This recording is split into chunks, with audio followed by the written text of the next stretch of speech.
សម្បកក្រៅសម្បកក្រៅមិនអាចវាស់វែងសុខុមាលភាពផ្លូវចិត្តបានទេពិតណាស់ថារស់នៅត្រូវការទ្រព្យជាចាំបាច់តែទ្រព្យមិនអាចធានាសេចក្តីសុខទាំងស្រុងបានទេអ្នកមានទ្រព្យច្រើនគ្នានៅតែត្អូញត្អែពីទុក្ខសោករបស់ខ្លួនមានទ្រព្យផង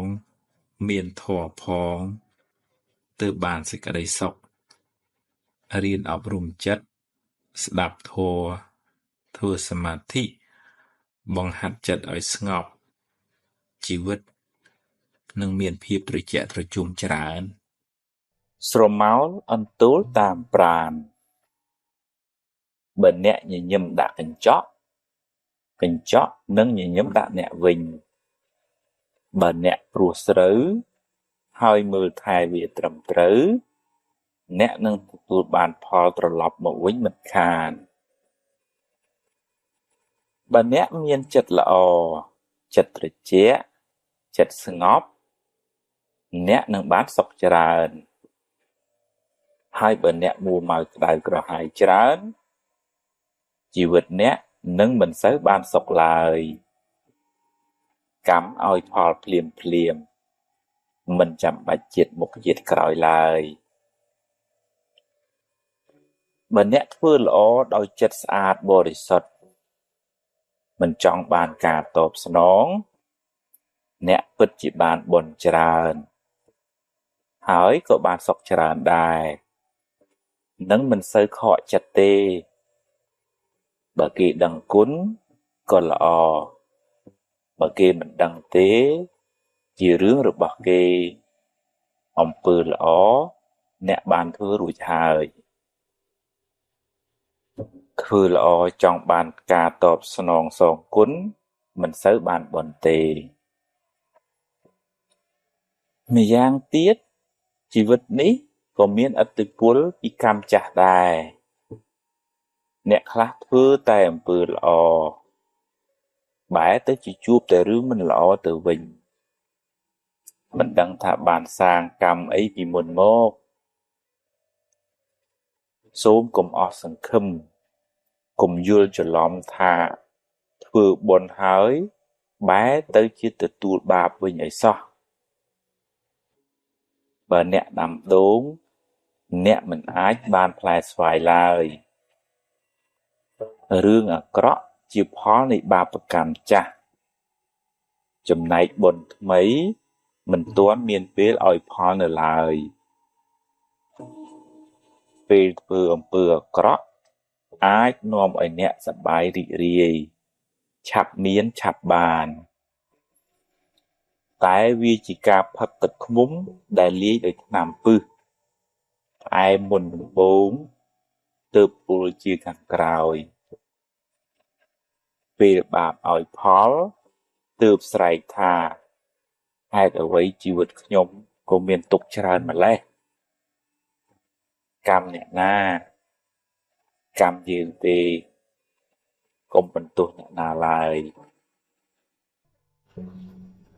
ធ្វើការមួយគ្នារស់នៅក្បែរគ្នាធម្មតាយើងមើលឃើញចំណុចខ្សោយចំណុចខ្លាំងជាងខ្លួននឹងបានច្រើនហើយបើយើងចេះជួយគ្នាដោយស្មោះត្រង់ឧទាហរណ៍ថាបើឃើញកំហុសខុសឆ្គងហើយយើងប្រាប់ដោយបំណងល្អចង់ឲ្យអ្នកនឹងបានចម្រើនអានឹងទំនាក់ទំនងនឹងបានរឹងមាំប៉ុន្តែបើឧទាហរណ៍ថាមានតែការនិយាយអេចអូចបន្ថែមបន្ថយជន់បលិចហើយ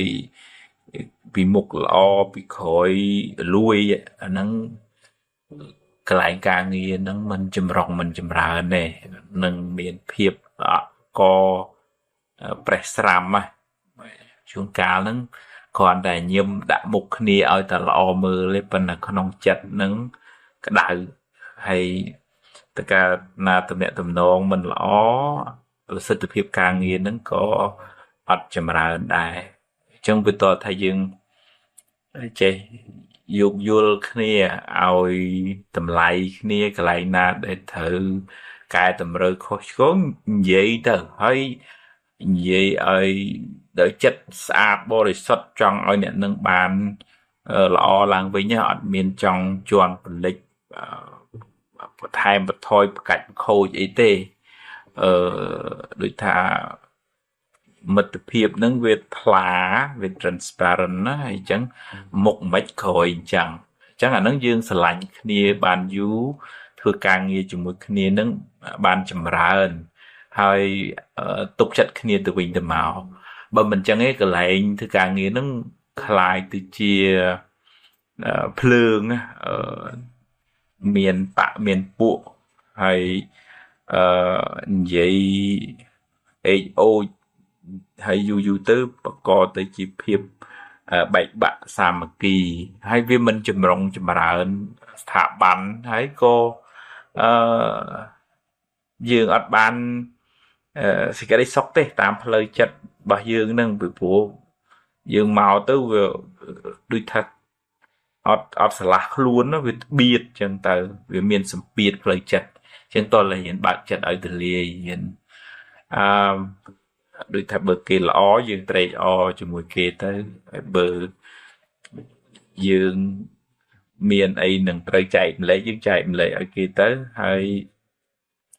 ផ្ដល់កម្លាំងចិត្តសេចក្តីស្រឡាញ់ដល់គ្នាទៅវិញទៅមកហ្នឹងបានធ្វើការងារជាមួយគ្នាបានចម្រើនឲ្យបានយូរវែងហើយយើងបានទាំងសុខភាពផ្លូវចិត្តរបស់យើងក៏បានល្អទៀតផងអ្នកខ្លះមុនដំបូងឡើយនៅចេះគោរពទុនភ្លុនអោនលំទោនប៉ុន្តែដល់ពេលបានរៀងចេះដឹងគ្រាន់បើស្គាល់គេស្គាល់ឯងមើលទៅដូចរៀងមាននះអំនួតអញ្ចឹងគោបាត់បង់ការកោតក្រែងចំពោះរៀមច្បងដែលធ្លាប់មានបទពិសោធន៍មុនទៅដោយសារយើងស្វឹងនឹងចំណេះស្វឹងនឹងដូចការរាប់អានស្គាល់មនុស្សអីចឹងទៅវាធ្វើឲ្យបាត់អបច្ច័យនធម៌នៅពាក្យអបច្ច័យនធម៌មានន័យថាការចេះកោតក្រែងចំពោះរៀមច្បងឪពុកម្ដាយគ្រូអីចឹងទៅអាចថានៅវ័យក្មេងខ្ចីគិតខ្លីហើយពេលខ្លះទៅអាចកើតចិត្តមើលស្រាលថាគេមិនដល់អញហើយក៏មាននះនៅក្នុងខ្លួនមើងងាយគេសំបីគេរៀមច្បងគេចាស់ទុំជាប្រធេរៈអីហ្នឹងក៏នៅគិតថាគេមិនដល់អញអាហ្នឹងស្វឹងនៅក្នុងធម៌ស្វឹងច្រើនណាស្វឹងអញប្រកែអញឆ្លាតអញល្អជាងគេអញល្បីជាងគេការងារនឹងបើអត់ពីអញទៅដួលអញ្ចឹងគឺងក់ងោ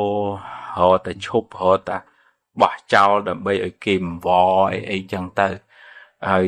ធ្វើម៉េចឲ្យគេធរឲ្យគេលន់តួអានឹងបើក្នុងភាពជាអ្នកដឹកនាំគេហៅមនុស្សនៅក្មេងខ្ចីទាំងវ័យក្មេងខ្ចីទាំងចិត្តគំនិតហើយនឹងក្មេងខ្ចីទាំងបទពិសោធន៍ហើយដល់ចឹងធ្វើអីនឹងឆេវឆាវមុងម៉ាំងព្រុសប្រាសមិនមានចិត្តអំណត់អត់ធន់ទេហើយអានឹងបើពេលវេលាទៅមុខតិចទៀតទៅជួបរឿងច្រើនទៅវ័យរៀងចំណាស់ទៅជួបមនុស្សបានច្រើនទៅអាចរៀនសូត្របដូរចិត្តបដូរមានះនឹងបានខ្លះបើអាចដូចថាកំណត់ដឹងខ្លួនឯងណាប៉ុន្តែបើថានៅតែមានះអញ្ចឹងអានឹងធ្វើការមួយគេមិនកើតមិនបានល្អទេល្មងល្មាំងហើយយូរទៅគេធុញណាមានណាគេអង្គុយតែមកគ្រប់គ្រងយើងរហូតទេអញ្ចឹងគេថាបើធំបានទេក៏ជើញតាមតំណើចុះអាហ្នឹងទៅទៀតគេស្រឡាញ់ចំណេះដឹងជំនាញបកែប៉ុណ្ណា ចិត្តហ្នឹងវាមិនសូវចេះអត់ធន់ហ្នឹងអញ្ចឹងធ្វើការងារមិនបានចុះសម្រងហើយគេធុញគេឃើញទ្រាំណាមិនមែនជាចរិតរបស់អ្នកដឹកនាំទេ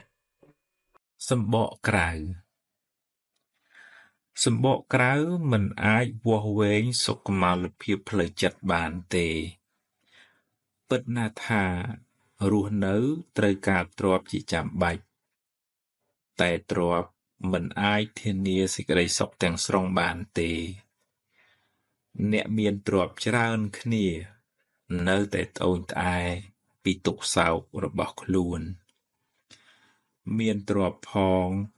មានធម៌ផងទើបបានសេចក្តីសុខ